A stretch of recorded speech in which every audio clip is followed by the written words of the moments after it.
कृष्ण बचपन कथा भाग 1। जब ईश्वर ने पहली बार मुस्कुराया। वृंदावन की पवित्र भूमि पर एक नया सवेरा हुआ था। हवा में एक अलग सी सुगंध थी।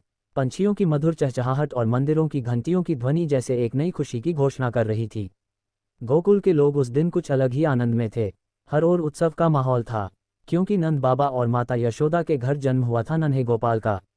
जब माँ यशोदा ने पहली बार अपने लाल को देखा, उनकी आंखों से आंसू बह निकले। लेकिन वो आंसू दुख के नहीं, आनंद के थे। उनकी गोद में जो बालक था वही इस सृष्टि का पालनहार था। गोकुल के कोने कोने में एक ही आवाज़ गूंज रही थी, नंद के घर आनंद भयो, जय कन्हैया लाल की। गायें रंभा रही थीं, मोर नाच रहे थे और चारों दिशाएं जैसे ईश्वर के आगमन का स्वागत कर रही थीं। माँ यशोदा अपने गोपाल को देखकर मंत्रमुग्ध थीं। वो बालक जो मुस्कुराता था, उसकी मुस्कान में एक अद्भुत आकर्षण था। ऐसा लगता था मानो स्वयं सृष्टि उस मुस्कान में समा गई हो। धीरे धीरे दिन बीतने लगे। गोकुल में नन्हे गोपाल की नटखट हरकतों की चर्चा होने लगी। कभी वे गायों के बीच जाकर उनके पूंछ पकड़ लेते, कभी गोपियों के घरों से मक्खन चुराकर मुस्कुरा देते। पर आज की कथा है उस घटना की, जब नन्हे गोपाल ने अपने प्रेम और मासूमियत से संसार को एक अनमोल संदेश दिया। सुबह का समय था। माँ यशोदा गाय का दूध दोहने बैठी थीं। गाय शांत खड़ी थी और यशोदा माँ बड़े प्रेम से अपने कार्य में लगी थीं। उसी समय नन्हे कृष्ण वहां आ गए। उनकी आंखों में चमक थी और चेहरे पर मुस्कान। उन्होंने माँ का आंचल पकड़ लिया और बोले, माँ, पहले मुझे दूध दो, फिर गाय को दो। माँ यशोदा हंस पड़ी। उन्होंने कहा, लाला, पहले गाय को दूध दे दूं, फिर तुम्हें दूंगी। कृष्ण नटखट स्वर में बोले, नहीं माँ, पहले मुझे दो। इतने में चूल्हे पर रखा हुआ दूध उबलने लगा। माँ तुरंत उठी और दौड़कर दूध बचाने चली गईं। पीछे रह गए नन्हे गोपाल। उन्होंने देखा कि माँ चली गई हैं। उनकी मासूम आंखों में उदासी छा गई। वो धीरे धीरे रोने लगे। उनकी छोटी सी सिसकी पूरे घर में गूंजने लगी।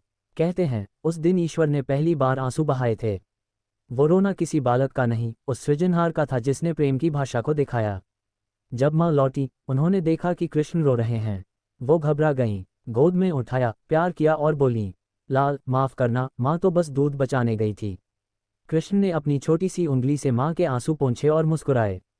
वो मुस्कान ऐसी थी कि मानो पूरा गोकुल खिल उठा हो। यही थी ईश्वर की पहली मुस्कान। उस दिन से गोकुल के लोग कहा करते, गोपाल की हंसी में ईश्वर बसते हैं।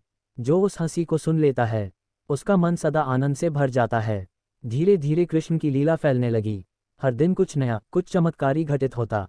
कभी गोपाल गायों के पीछे भागते, कभी मिट्टी खाते, कभी गोपियों के घर जाकर दही मक्खन चुरा लेते। पर हर बार जब माँ उन्हें डांटती, वो वही नटखट मुस्कान देकर सबका दिल जीत लेते।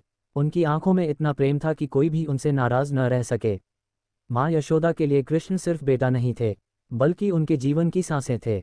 वो दिन रात बस अपने लाल की रक्षा के लिए प्रार्थना करती थीं, क्योंकि उन्हें मालूम था ये कोई साधारण बालक नहीं है, ये तो स्वयं नारायण हैं। एक दिन नन्हे कृष्ण मिट्टी खाने लगे। माँ ने देखा और बोली, कृष्ण, मुंह खोलो। कृष्ण ने मुंह खोला और यशोदा माँ ने जो देखा, उसे देखकर वो स्तब्ध रह गईं। उन्हें उस छोटे से मुंह में पूरा ब्रह्मांड दिखाई दिया, ग्रह, नक्षत्र, सागर, पहाड़, आकाश, सब कुछ। माँ के होश उड़ गए। उन्होंने तुरंत गोपाल को गले लगाया और आंखों से आंसू बहने लगे। तभी कृष्ण ने धीरे से कहा, माँ, क्यों रोती हो? मैं तो तुम्हारा ही लाला हूँ। माँ मुस्कुराईं और बोलीं, हाँ लाला, तू मेरा ही है, चाहे तू कोई भी हो। यही प्रेम का स्वरूप है। जहाँ ज्ञान और तर्क समाप्त होते हैं, वहाँ केवल प्रेम शेष रहता है। कृष्ण का बचपन इसी प्रेम, इसी लीला से भरा हुआ था। उनकी हर मुस्कान में एक गहरी शिक्षा थी। उन्होंने अपने बाल्यकाल में ही ये दिखा दिया कि ईश्वर भी प्रेम के आगे झुक जाता है। गोकुल की गलियां उनके कदमों से धन्य हो गईं। हर घर में कृष्ण का नाम गूंजने लगा। हर माता अपने बच्चे को गोपाल की कथा सुनाकर सुलाती थी और हर दिन नया चमत्कार जन्म लेता। माँ यशोदा अब जान चुकी थी कि उनका बेटा कोई साधारण बालक नहीं, वो वही साक्षात परमात्मा है जो सबके हृदय में विराजते हैं। लेकिन उनके लिए कृष्ण अब भी वही गोद में खेलने वाला नटखट लाला थे। इस प्रकार बीतते दिनों में कृष्ण ने गोकुल के हर हृदय में प्रेम और भक्ति का बीज बो दिया। और यही था उनके बचपन का पहला अध्याय। वो अध्याय जहां ईश्वर ने पहली बार माँ के आंसू पोंछे और पहली बार मुस्कुराए। उनकी उस मुस्कान में संपूर्ण ब्रह्मांड की करुणा छिपी थी। वो मुस्कान हमें सिखाती है कि सच्चा प्रेम वह है जिसमें अधिकार नहीं, समर्पण होता है। जय श्री कृष्ण, जय नंदलाल, जय गोपाल। योजक चिन्ह, योजक चिन्ह, योजक चिन्ह।